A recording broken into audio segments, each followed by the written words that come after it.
Let's get more on this with Peter Power. He joins us from our Southampton studio. Peter Power advises government departments on how to deal with crisis management. Don't people prepare for this, Mr. Power? And is Norman Baker right? There just isn't enough equipment and that they're just not... they've been cut back too far? Combination of yes and no. The Cabinet Office was mentioned just now. Well, believe it or not, the Cabinet Office was singled out for praise by the World Economic Forum report 2008 because they have a branch of it called the Civil Contingency Secretariat, which is actually looking forward at the horizon of risks. And it was they who published the UK Risk Register a few months ago, which anybody can see online. And it's got 12 big risks. One of them is severe weather. And the chances of that happening are even greater than inland flooding. Now, why wasn't that picked up on? It was there, the government had published. The other issue is this, and it's an economic one. Something like 60 to 70% of the UK workforce is in small to medium type companies. These are operating on what's called just-in-time principles, straight from the factory to the wholesaler, no warehouses. Now, if you're good at just-in-time, it means you're very bad at just-in-case, which means there's no slack in the system. So there's a huge economic impact that could happen here. But I think the government, in fact, has done a great deal. The question is, have we read it? Have we seen it?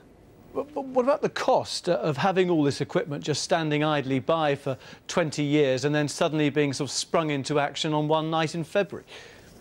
Well, it is frankly absurd that we can actually say, given the climate and the money that we have or don't have in terms of central or local government, to have warehouses full of snow ploughs for a once-in-a-decade event. There has to be proportionality about this. So I think there's an issue there, which I think is a little bit harsh to say that just because people in very cold climates can actually deal with this. Friends of mine in Canada I was speaking to today made the same point. Look, we have the snow every sort of month. You have it every few years. So we can be forgiven. But my point is this. The crisis that we face today, and for many people it was a crisis because they were very, very dependent on supply routes that dried up because the roads weren't working.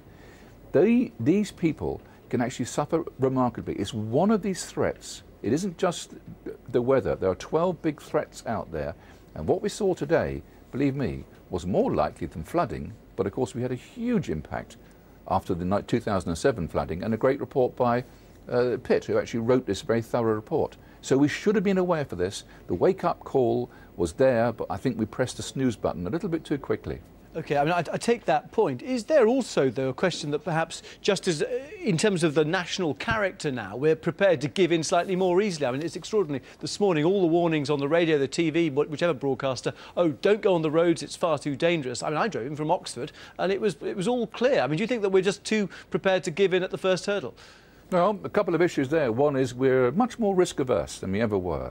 We have the Health and Safety Executive actually seemingly constraining us so much so that we can't even do all ordinary things that we did when we were younger, or so it appears. So we're very risk-averse.